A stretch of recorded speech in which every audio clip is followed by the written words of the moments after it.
down the list. I wasn't even on the list. And I was always stressed and tired and just wondering, how do I wake up in the morning and then now it's 6, 7 o'clock at night. And so I was on this treadmill. Any of y'all been on a treadmill? Yeah. You get up, you go to work, get the kids, go to school, get home, do it all over again. It's Saturday, oh my God, wake up, it's Monday again. Yeah. And so what I noticed was that because I didn't have my priorities, I wasn't able to set boundaries. I was saying yes to stuff I should have been saying no to, and I just was not taking care of myself at all. And so one thing is that you cannot pour out into anybody else if you're operating in your reserves. And most of the women that I talk to, they aren't even in reserves, like they're in negative flames because they just give and give and give. They're the smartest person in their circle. Everybody comes to them for advice. And so then when it's time for them to get advice, who do they turn to? Nobody. Nobody. So the first thing that I realized is that you have to set your boundaries. So today's talk is going to be about self-care is non-negotiable. It is non-negotiable, and so we're going to go over 5 keys for you to start taking care of yourself today. Do y'all want to start taking care of yourself today? Yes. Mm-hmm. So the first key, and guys, in your packet, I have all the information, so y'all can look at it later and just pay attention and focus on me. Focus on me, but you have it for later. So the first thing that I want to talk to you about is pouring into others, or pouring into yourself before you pour into others. So I want to tell you about a story about a really good friend of mine. She started her first company when she was 19. She was just a workaholic, and she was also a people pleaser. So she was always working and just doing everything for everybody else, and so she never took any time for herself. And so when she got married and had kids, she actually brought that same baggage, and I call it baggage, into the marriage. And so one day her husband, very much like yours, said, hey, listen, what are you doing? I feel like I'm getting the leftovers from you. Everybody else is taken care of, but I don't feel like I'm taking care of being the husband or the kids. And so he actually was talking to her and said, hey, if we're going to continue like this, then I want a divorce. My husband did not say that. Okay, he did not say that. No, he just wanted me to stop talking on the phone. So this had probably came after maybe about 5 or 6 years of him saying, hey, you're always on the phone. Hey, you're always working. Hey, hey, hey, hey, hey. And so I don't even think for her or for him, it wasn't that he wanted a divorce. That was just his cry and saying, hey, I'm trying to talk to you. You're not listening. So I've got to take it up a notch to get you to listen. And so that, I think, was a changing moment in her life. And that's when she realized that she actually had to do something different. So how many of y'all know that was me? That was me. She's like,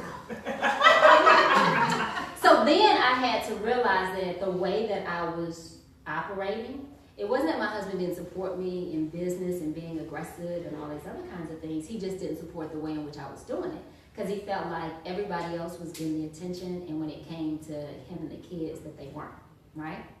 So what I learned is I was so exhausted by the time I got home because I poured into everybody else. And how many of y'all feel guilty? Like you sneaking away knowing you need to get your nails and your feet done, get your hair done, but you're feeling bad and guilty. Anybody? No. You can raise your hand. She like, I'm getting my hair. But for women, a lot of us, we feel guilty. Or let alone say we want to go out at night with the girls. Oh my God, or I want to go to Dubai. I want to take a trip. You know, without the husband, without the kids, we feel guilty. And so one thing that I want everybody to understand is that pouring into yourself, it really is pouring into your family because you're supposed to pour in your overflow, right? Mm-hmm. So key number 1 is you have to remember to pour in yourself. Key number 2 is you have to set boundaries and priorities. How many of y'all think you have your priorities in order? That is so funny. I wish y'all could see yourself. I need to be periscoping you guys. Do you see it, Mela? So I'm going to just take a second and we're going to go around the room and I want you to tell me what your priorities are. So remember I was telling you mine used to be business, kids, you know, husband on down the line. And so I had to change my priorities and say, okay, my first priority has to be me. And a lot of people think that they be selfish or self-indulgent. But what I realized, if I'm not a top priority, if meditation and my relationship with God and taking care of me is not a top priority, then I'm not going to be able to give into anybody else, right? Mm-hmm. So my number 1 priority is me. Second, of course, is my husband. third is my kids, and then business comes fourth, business or career. So before I can excel in business or career, I have to make sure those other 3 areas are taken care of. And what's so funny is it was hard for me to make that shift, but once I made that shift, I realized I had more time because I was more organized and I didn't overcommit myself. I mean, because I think at one time I was on every PTA board, every committee, fundraising, whatever, and I had to simply just say, if I've got to make sure I'm taking care of my husband, kids way before I get to business, then certain things that I used to do in the past I can't do. Okay? So we're going to start right here, putting you on the spot. Tell us what you think your priority. Not you, you said it. You're like, so tell me currently, so not what you want your priorities to be. Let's have a real conversation. What are your priorities now, and then what do you want them to be? Gosh, I guess it's like work, Okay. home, family life, and then I guess my husband comes down there somewhere too. I mean, that's family too, but, I mean, really it's just work and family. And where are you?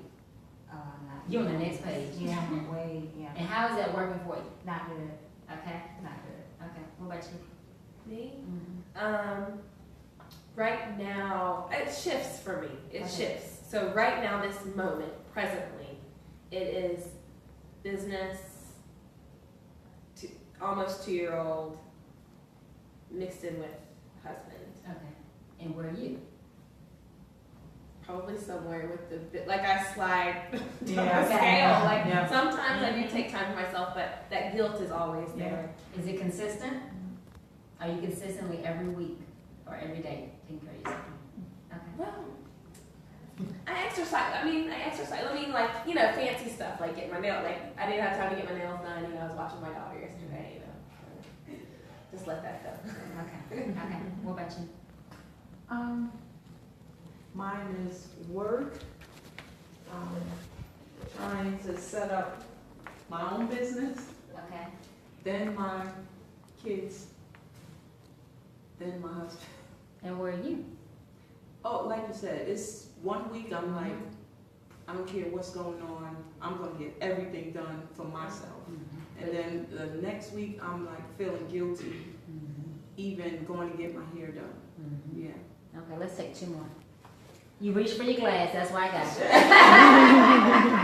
you. She called me. Just like everyone else, it's work. I work full time for the government, and then I have my side business. So it's work plus work. Okay. Then my son, which is extra work, Okay. because he's like 3 in 1. And then my husband, and nowhere in there. Okay. So what did y'all know? Oh, let's do you, because you looked at her. Because recently I was not on my own list. Like had to ask myself, where do I fit into my own life? Okay. Like I didn't fit That's at a all. good I wasn't question. making any room for me. So just recently I said I need to spend time with me first because I have nothing to give everybody else. But that is just an awareness that just came, you know, because I was frustrated and, you know, acting crazy. Yelling at But like, everybody. you know, acting crazy for a while was fine, but then it became not fine. And so that's when I had to stop. Okay. So I'm in there now, Okay. and it feels better. And I don't know how it's trickling to the other people. I hope they feel better. But right now, I'm still stuck on me. I have embraced it. I have embraced it. right. Just listening to everyone's story, I'm noticing that I'm not the only one with the husband down here. Not putting him so much at the bottom, but I was feeling guilty like he is crying for attention, but I'm like, but I gotta work. I got to keep this going. So it's good to know that I'm not the only one that does that. So what is a common thing from you just had your revelation. Just. What's the common thing that you're hearing from everybody? Work is priority. And then Husbands is somewhere. somewhere in there. And then what about us? Right. Even if you are taking care of yourself, it's week to week, month to month. It's not an everyday thing, making sure that you're getting your time in. How do you think that this is affecting you? Are you tired? Are you more irritable? Yes. Are you less focused? All of them. Yes.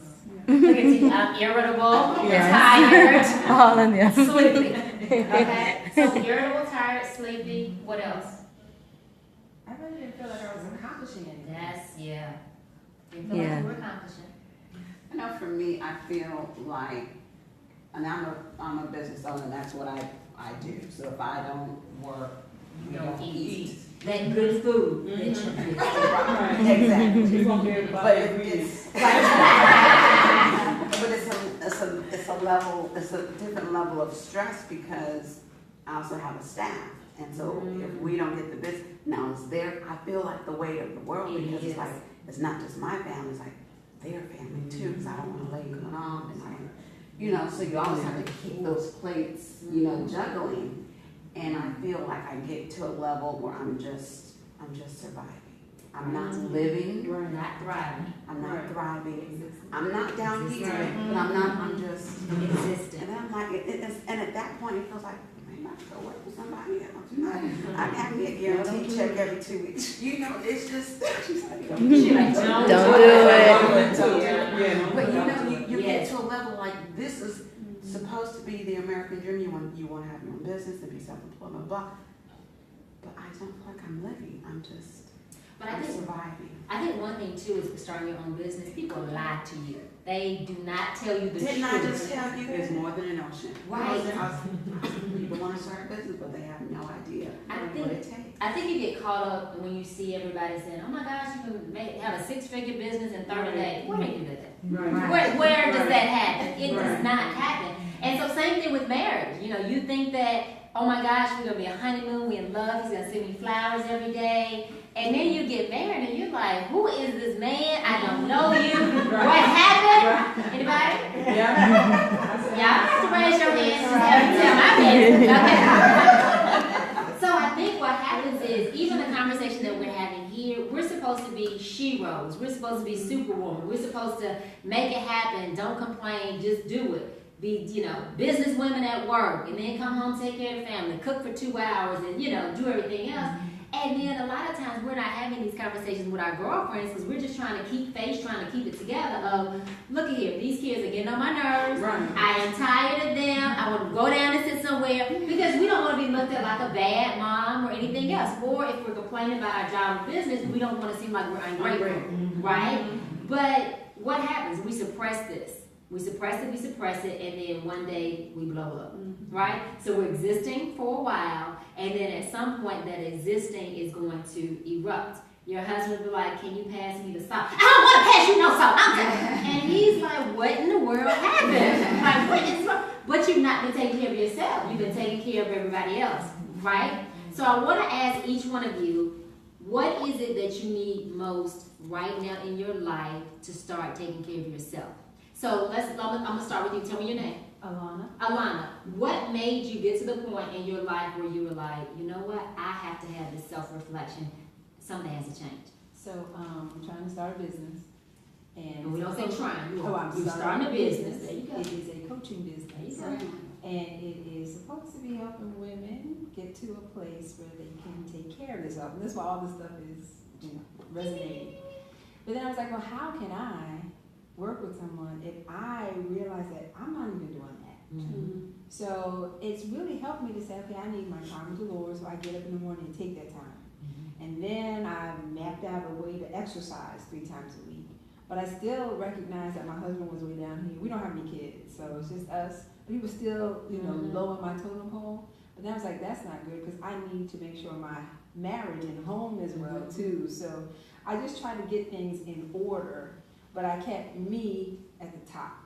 I just said, you have to take care of you first because you can't do anything else. So it was really because out of what I felt like I was called to do, made me think that, well, look at you, like it was a reflection on Like, myself. you have to be authentic in I have doing to be it before you can authentic. tell somebody else. Right. Okay? So, what is it that you guys need for yourself to understand that what you're doing is not working, or working as well as it could, and you need to make a shift to take care of yourself, to take better care of yourself?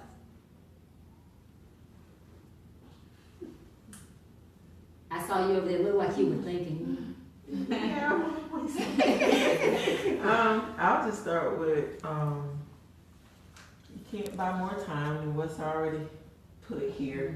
But I would start with balancing my, I know I need a finance class, so once I don't know, I just need a whole sit down makeover. I just need a makeover is what I need. Yeah, so just, I think what I need most is just to balance my money better. Okay. And, cause I have a really big family. Okay. So, and just, What does really big mean? I have 6 kids. Okay, yeah, big. But just, that's it. That's gonna be a start for me. So what do you need to do when you leave here today? So it's not just, oh my God, I need to do this, but you actually take steps to it. What do you need to do as far as being held accountable to make sure that that happens? No, she did not. I was just gonna give an answer. I really have to do this.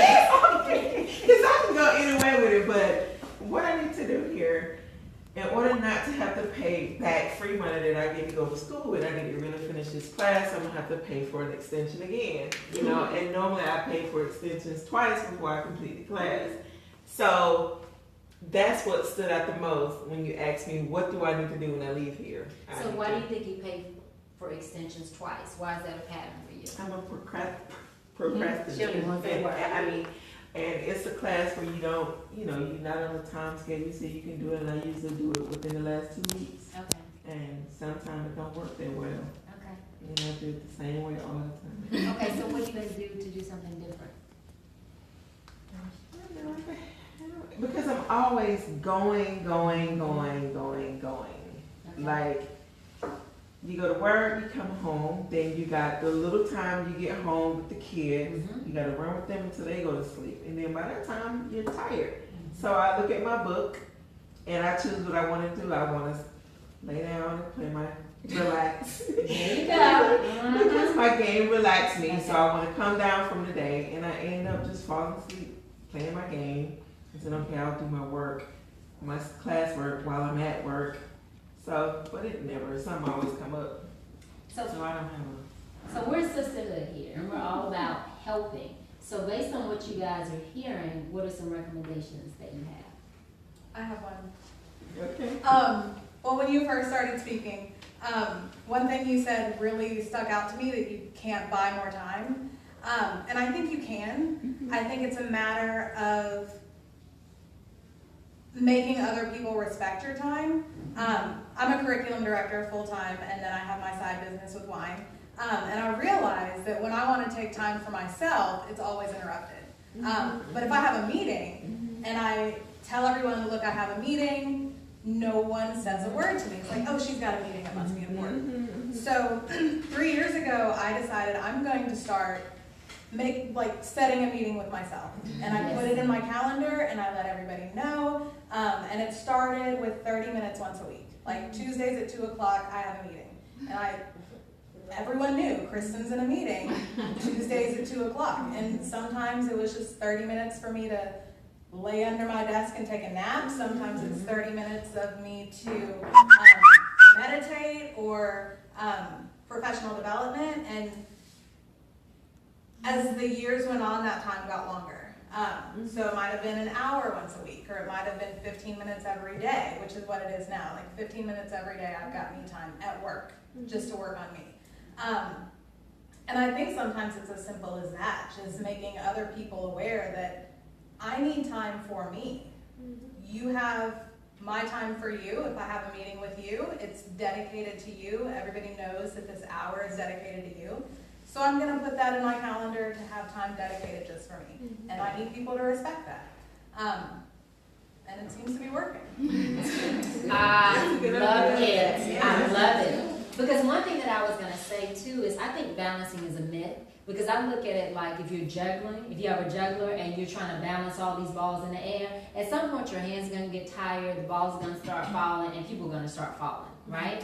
And so the way I like to look at it is instead of trying to balance, look at it more as far as creating harmony. because depending upon what season of life you're in, sometimes your business is gonna win, sometimes your family's gonna win, sometimes your husband's gonna win. It just depends. Like one of my good girlfriends, she's a tax accountant. So you know that between January and April, that is her busy time, and so her business pretty much wins. But then now in her downtime through May through December, her family wins, she wins. However, she started scheduling her time in. So one thing that I was gonna say, you have to schedule your priorities. So again, if your priorities is you first, then your husband, then your kids, etc., you have to make sure that your schedule looks like that. So for instance, today, when I was talking to Zakia, and she told me, all right, so it's going to be, starting at 9, this. I said, well, I won't be able to be there that early because this morning I got up. And with me being priority one, before the kids or anybody got up, I got up, took a shower, was singing around the house, took my time, etc. I gave my kids to my husband because he's next. And then, got the kids. And so you have to schedule it in. If I would not have scheduled it in, my kids would have came in, running in, and my day would have been off and gone. And that's how it used to be. And so what happens is, if you don't have that time to yourself, like you said, those 15 minutes, you feel like you're constantly in motion, you don't have time to think. So within that 15 minutes, hour, or whatever the case is, now you can reflect and say, am I doing what I really want to do? Is my life moving the way that it needs to? Am I doing what I need to be doing for my business? Or am I just merely existing, right? Because as a business owner, how much time do you really take to map out your business and plan it out? Or are you more in reactive mode or going out getting sales mode? You're probably playing. You spend, at least for me, I spend most of my time solving problems. Right. And so what happens is, even when you have a business or even at work or whatever, you have to sit down and you have to be able to take that time to say, is this working? Is it not working? What do I want to have different? How do I need to change it, right? So I think for you, it is scheduling that time. Even if you say, okay, I have 30 minutes of downtime, 15 minutes is going to be applied to me working on this, because you'll be amazed at what you can get done in 15 or 30 minutes. I just don't want to see you at the next getaway or the next meeting, and I say, okay, what's been different? I found another extension. Right? Because I think with us, we're so emotional women, and we make decisions based on how we're feeling, if we're happy, if we're sad, or whatever. But I had to learn that when you take time out for yourself, number one, your emotions are not so high because you have time to meditate, you have time to think through it. Because have y'all ever been mad? Have y'all ever been mad and you're upset and you respond? And then other times you're mad and you're upset, you kind of relax, and later you don't even remember what you were mad and angry about. So if we're not taking that time, then a lot of times the way we're responding in our life is not making the best decisions. Okay, so who else needs to reflect?